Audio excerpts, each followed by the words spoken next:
اور شوہر والی عورتیں بھی تم پر حرام ہیں مگر وہ جو قید ہو کر باندیوں کے طور پر تمہارے قبضے میں آ جائیں۔ یہ حکم اللہ نے تم کو لکھ دیا ہے، اور ان محرمات کے سوا دوسری عورتیں تم کو حلال ہیں، اس طرح سے کہ مال خرچ کر کے ان سے نکاح کر لو، بشرطے کہ نکاح سے مقصود عفت قائم رکھنا ہو، نہ کہ شہوت پرستی۔ تو جن عورتوں سے تم لطف اندوز ہوئے ان کا مہر جو مقرر کیا ہو ادا کر دو، اور اگر مقرر کرنے کے بعد آپس کی رضامندی سے مہر میں کمی بیشی کر لو تو تم پر کچھ گناہ نہیں۔ بے شک اللہ سب کچھ جاننے والا ہے، حکمت والا ہے۔ اور جو شخص تم میں سے مومن آزاد عورتوں سے نکاح کرنے کا مقدور نہ رکھے تو مومن باندیوں ہی سے جو تمہارے قبضے میں آ گئی ہوں نکاح کر لے، اور اللہ تمہارے ایمان کو اچھی طرح جانتا ہے۔ تم آپس میں ایک دوسرے کے ہم جنس ہو، پھر ان لونڈیوں کے ساتھ ان کے مالکوں سے اجازت حاصل کر کے نکاح کر لو،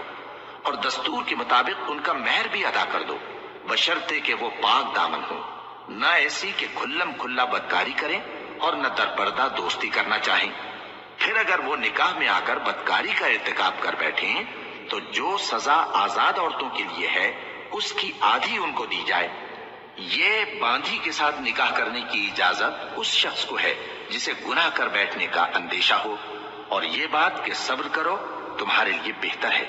اور اللہ بخشنے والا ہے، مہربان ہے۔ اللہ چاہتا ہے کہ اپنی آیتیں تم سے کھول کھول کر بیان فرمائے اور تم کو اگلے لوگوں کے طریقے بتائے اور تم پر مہربانی کرے، اور اللہ جاننے والا ہے، حکمت والا ہے۔ اور اللہ تو چاہتا ہے کہ تم پر مہربانی کرے،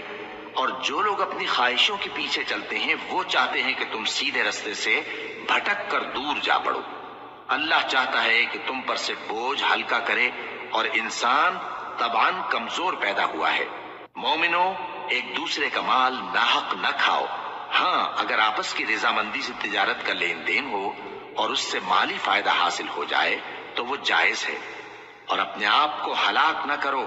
کچھ شک نہیں کہ اللہ تم پر مہربان ہے۔ اور جو زیادتی کرتے ہوئے اور ظلم سے ایسا کرے گا تو ہم اس کو عنقریب جہنم میں داخل کریں گے، اور یہ اللہ کو آسان ہے۔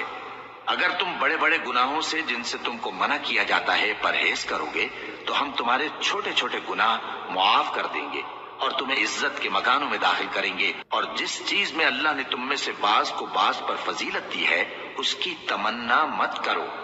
مردوں کو ان کاموں کا ثواب ہے جو انہوں نے کیے، اور عورتوں کو ان کاموں کا ثواب ہے جو انہوں نے کیے، اور اللہ سے اس کا فضل و کرم مانگتے رہو، کچھ شک نہیں کہ اللہ ہر چیز سے واقف ہے۔ اور جو مال ماں باپ اور رشتہ دار چھوڑ مریں تو حقداروں میں تقسیم کر دو کہ ہم نے ہر ایک کے حقدار مقرر کر دیے ہیں، اور جن لوگوں سے تم عہد کر چکے ہو ان کو بھی ان کا حصہ دو، بے شک اللہ ہر چیز پر نگراں ہے۔ مرد عورتوں پر حاکم ہے، اس لیے کہ اللہ نے بعض کو بعض سے افضل بنایا ہے، اور اس لیے بھی کہ مرد اپنا مال خرچ کرتے ہیں۔ تو جو نیک بیویاں ہیں وہ فرمانبردار ہوتی ہیں، اور ان کے پیٹھ پیچھے اللہ کی حفاظت میں مال و آبرو کی خبرداری کرتی ہیں، اور جن عورتوں کی نسبت تمہیں معلوم ہو کہ سرکشی اور بدخوئی کرنے لگی ہیں تو پہلے ان کو زبانی سمجھاؤ، اگر نہ سمجھیں تو پھر ان کے ساتھ سونا ترک کر دو، اگر اس پر بھی باز نہ آئیں تو زد و کوب کرو، پھر اگر تمہارا کہنا مان لیں تو پھر ان کو ایذا دینے کا کوئی بہانہ مت ڈھونڈو، بے شک اللہ بہت اونچا ہے، بڑا ہے۔ اور اگر تم لوگوں کو معلوم ہو کہ میاں بیوی میں انبن ہے تو ایک منصف مرد کے خاندان میں سے اور ایک منصف عورت کے خاندان میں سے مقرر کرو، وہ اگر صلح کرا دینی چاہیں گے تو اللہ ان میں موافقت پیدا کر دے گا، کچھ شک نہیں کہ اللہ سب کچھ جانتا ہے، سب باتوں سے خبردار ہے۔ اور اللہ ہی کی عبادت کرو اور اس کے ساتھ کسی چیز کو شریک نہ بناؤ، اور ماں باپ اور قرابت والوں اور یتیموں اور ناداروں اور رشتہ دار ہمسایوں اور اجنبی ہمسایوں اور پاس بیٹھنے والوں اور مسافروں اور جو لوگ تمہارے قبضے میں ہوں سب کے ساتھ حسن سلوک کرو، بے شک اللہ تکبر کرنے والے، بڑائی مارنے والے کو دوست نہیں رکھتا۔ جو خود بھی بخل کریں اور لوگوں کو بھی بخل سکھائیں، اور جو مال اللہ نے ان کو اپنے فضل سے عطا فرمایا ہے اسے چھپا چھپا کے رکھیں، اور ہم نے کافروں کے لیے ذلت کا عذاب تیار کر رکھا ہے۔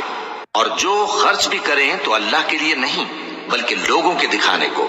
اور ایمان نہ اللہ پر لائیں نہ روز آخر پر، اور جس کا ساتھی شیطان ہوا تو کچھ شک نہیں کہ وہ برا ساتھی ہے۔